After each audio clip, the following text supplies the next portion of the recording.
Hello and welcome to another Writerly with Rings. Today, talking about a straight comparison between these two. My ancient Visconti Homo Sapiens, the original Bronze Age version, and the new Homo Sapiens with a lovely big viewing reservoir, the Crystal Dream. These are just fabulous pens.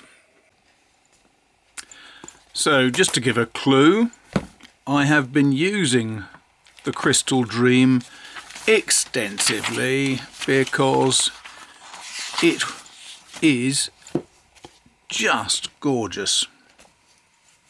But the idea today is to give you a feel about the difference between these two pens and what I like about them, what I don't like about them. Trying to think of something I don't like is not going to be too easy. This is the original Homo Sapiens. Just changing the positioning slightly so it's a bit clearer. This is the original Visconti.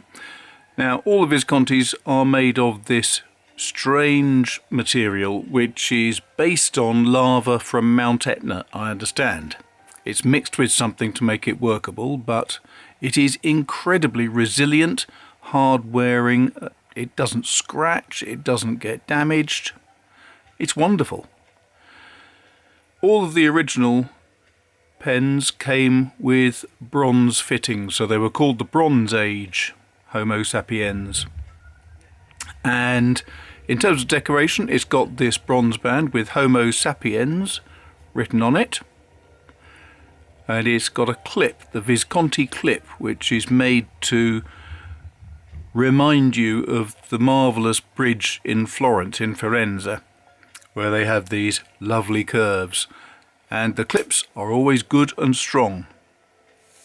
I should just say that all of the subsequent Homo Sapiens pens, if you can focus there please little camera, have the same clip, although the writing of Visconti on the clip is now slightly more recessed, so hopefully the enamelling isn't going to come off too quickly, but it's still got the same bronze all over, and it still has Homo Sapiens written on that ring, although now it is a ring of clear plastic so you can see through to the ink underneath. As you can see, I've currently got that empty, all the ink's in the well. I'll talk about that a little bit more in a moment. When I first saw this, I was immediately attracted to the style. I thought it was practical because it has a really good strong clip that will hold the pen to a shirt or anything else. I particularly liked the speed that you can get it out because it's a bayonet fit, so it's only 1/5 of a turn and it'll lock in place.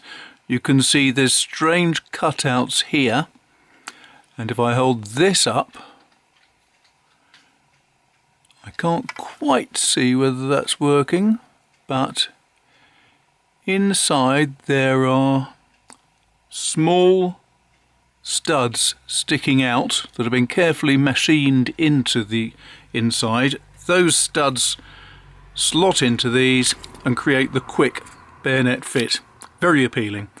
One thing I also liked about these pens was the fact that they had a good reservoir. I got a little bit fed up while trying to write manuscripts and longer synopses with having to change pens or refill a cartridge converter every 10 pages or so, because that was roughly how long they would last. With this, it has a magnificent power filler reservoir, which is a large reservoir in all of that section. And you, as I've demonstrated before, you pull it out, push it in, and that sucks ink up into the main reservoir. It also squirts ink all over me if I haven't cleaned the pen out properly last time. Never mind. So I liked the material because the material will not scratch. I liked the bronze because it looks elegant without looking costly.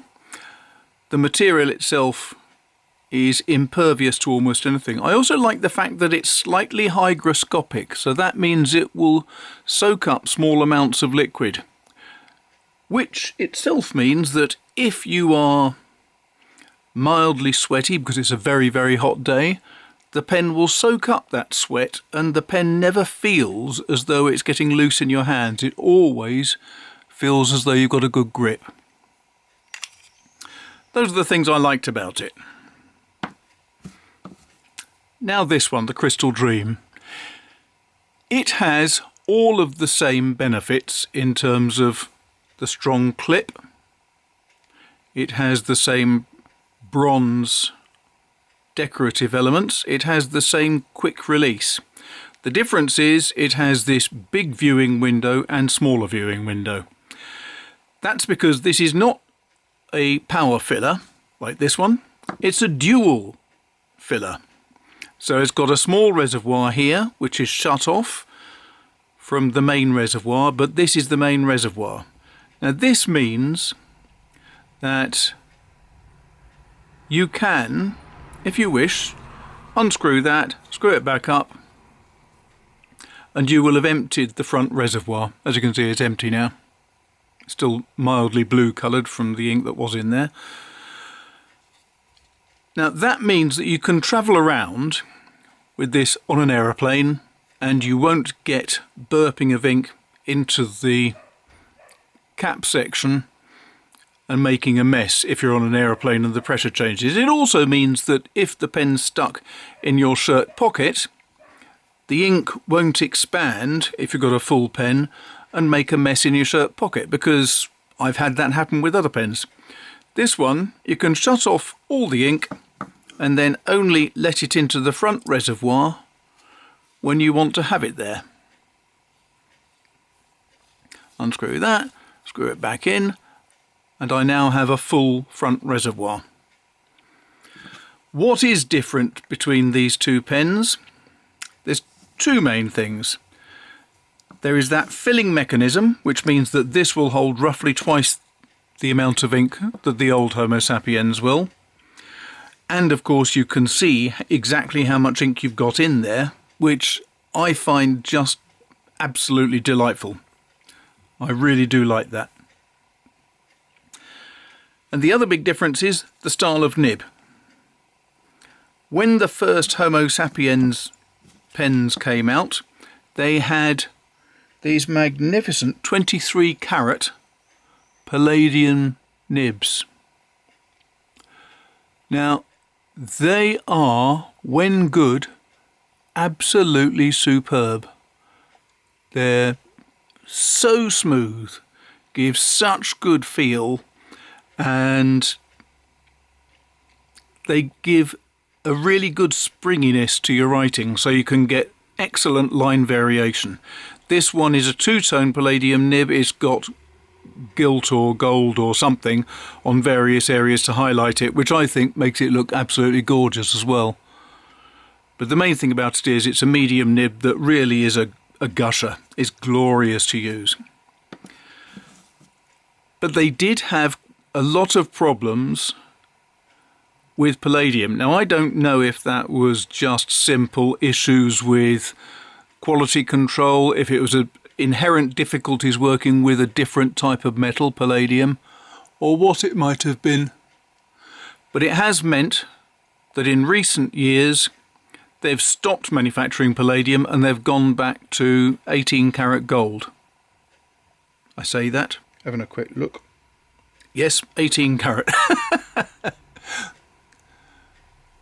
And I have to admit, I was very sad to hear that, because I love the palladium nibs that I've got in this pen and also in my prototype Skylight. I find palladium just wonderful to write with, I really do. And so I've been giving this a bit of a hammering in recent weeks. And I have to admit, it has completely won me over. I love my palladium nib, but there is no doubt that a solid gold nib is in no way inferior. In fact, if anything, I'd say this gold nib is slightly smoother than my fine palladium nib that I've got in my other pen. I showed last week how to fill this.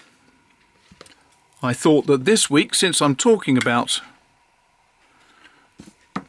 my old Homo sapiens, I should fill this and show a bit of writing with this palladium nib.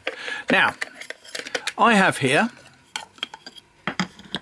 a beautiful Visconti black ink bottle, and they arrive always like this, with a black base, and you pull the top off and you've got access to this lovely shapely bottle. The advice I've always seen, however, is if you want to fill a pen from it, you turn the top upside down and drop the bottle in like that. The reason is, if you try to fill the bottle from here, it is not the most stable of inkwells in the world. Even if you put it in its stand, it's still not the most stable. Put it inside there, and even if it wasn't stable, it is stable because you've now got a large base. Even if it wasn't stable, at least any spillages would occur within the plastic lid. So I'm going to go with the advice I've been given and use it this way. Here we have the Visconti.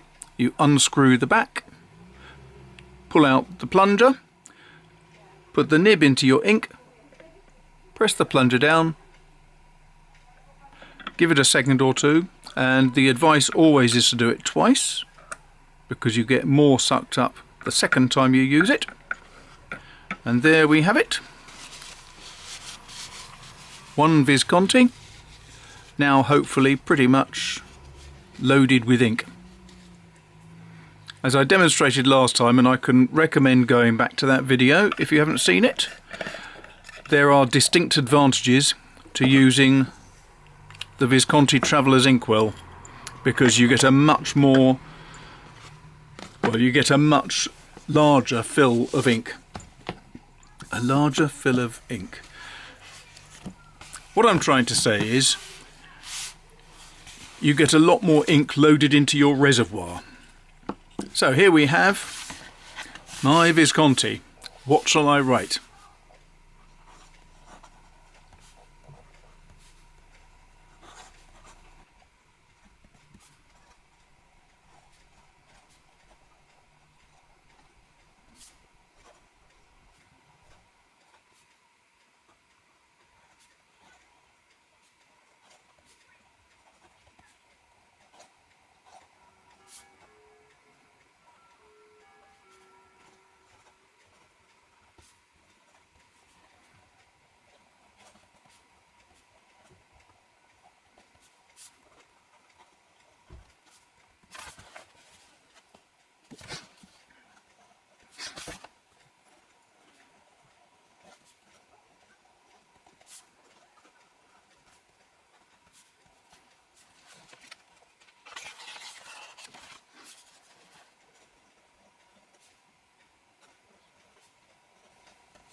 I have to admit, that ink feels, as you would expect working in a pen of the same manufacturer, feels absolutely wonderful. Really is nice. So now let's have a look at this. And how does this work?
And there you can see the difference between the fine and the medium.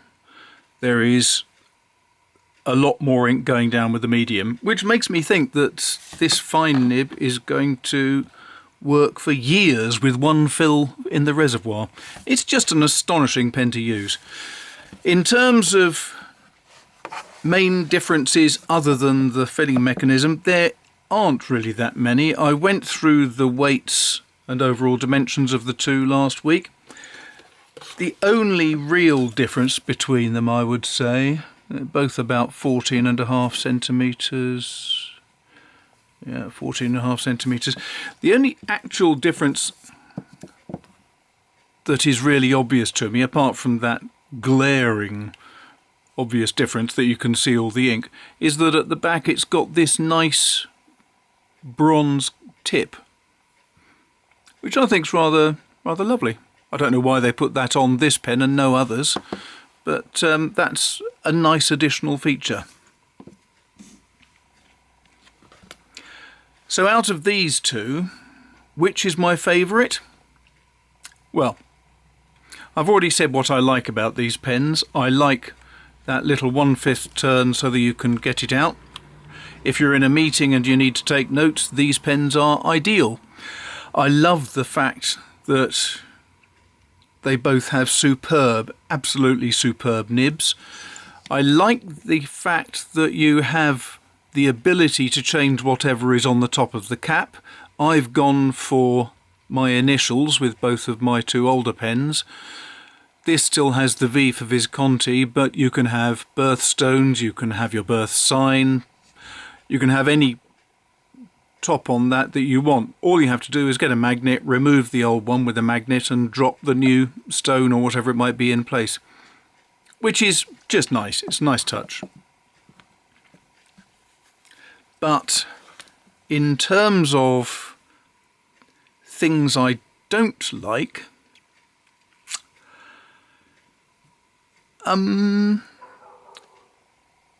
there isn't really anything. The only reservation I have about this is whether or not there's an inherent weakness built up where these sections are connected. I don't think there would be, because this is all one piece with a screw thread at the top that this cap screws onto. Down here, I don't know how these are connected up, but I suspect that this window is one unique piece with a cylinder that goes all the way up, and then I think this bit of lava slides down to meet up and is glued in place. Then this bit of brass is moved down and glued in place, and then this extra bit of, I don't know if it's glass or plastic, but I think that is then slid down and stuck in place. This spacer is stuck in place, and all of the other mechanics are fitted because of the screw thread at the top here. I did also have a fear that this might scratch. Having said that, it feels almost like Gorilla Glass. It doesn't feel like plastic or acrylic. It feels really tough. So I'm going to be interested to see over time whether that does get damaged. I don't think it necessarily will. As a choice between the two, that is really hard. I have actually been thinking about which of these two should be my favourite. And yeah, I look at the ink sloshing around in there, and this wins hands down in terms of looks, practicability because it's got so much ink inside it. I love things such as when I have tired fingers or anything, opening that cap is just that little bit easier than opening that one. So refilling this theoretically is easier. I love the dual power filler system. I've been using it now for some years and I know it works really well. So does that mean this one loses? Well, no, because If I'm going out giving talks or lectures or giving students lessons in writing and so on, I would probably take this, because I know, yes, it doesn't hold as much ink, but if I'm out doing things, I'm less likely to need that much ink. But with this, I know it can be dropped, it can be knocked against metal, it can do anything I want, and it will not get marked. And that robust nature means that this still stays a firm favourite. So for use around the house, or if I'm going out to sit in a cafe where I'm going to be doing a lot of writing, I'd probably still want to use this. Wait, no, who am I kidding? When it comes down to looks, as far as I'm concerned, the Crystal Dream has it in spades, in bucket loads, in glorious Technicolor, especially when it's loaded with Blue Mar from Rohrer und Klingner. That is lovely. The nib is utterly gorgeous, superb to use, really smooth, really soft. It's just heavenly to use. This is, being a medium nib, slightly different in the way I use it, and it is gorgeous and I adore it. So I love this probably because I've had it for longer, but this is just fantastic. Hope that was interesting. There's a little bit more coming next week, because next week I'm going to talk about my prototype skylight and the skylight that Visconti have very kindly sent to me to look at. And I can give a sort of overview of what I think of each of the pens as well, I think. That'll be fun. If you enjoyed this and you like my videos, then feel free to go to the bottom. There's a link to Patreon and you can help support the channel. That would be nice. Failing that, go to the bottom where there's a comment section. I will respond within a day or two. I'm fast at that. There's also a notification button. If you could hit that and then hit the bell button next to it, that means you'll get notified when there's a new video coming out, and that's got to be good news, hasn't it? And share it and like it and do all those good things. Tell your friends just in case they're interested, and apart from that, I will see you before too long. I hope you like this new setup. It's much easier. I'm using the same camera all the way through, looking at you and then looking down at my desk. Interesting. It seems to work. That's good. It's a relief as well. And if you ever want one of my books, help me free up some shelf space, would you? If you want a book, I can sell these off moderately cheaply, but you get a free signature inside. What more could you ask for? Cheers.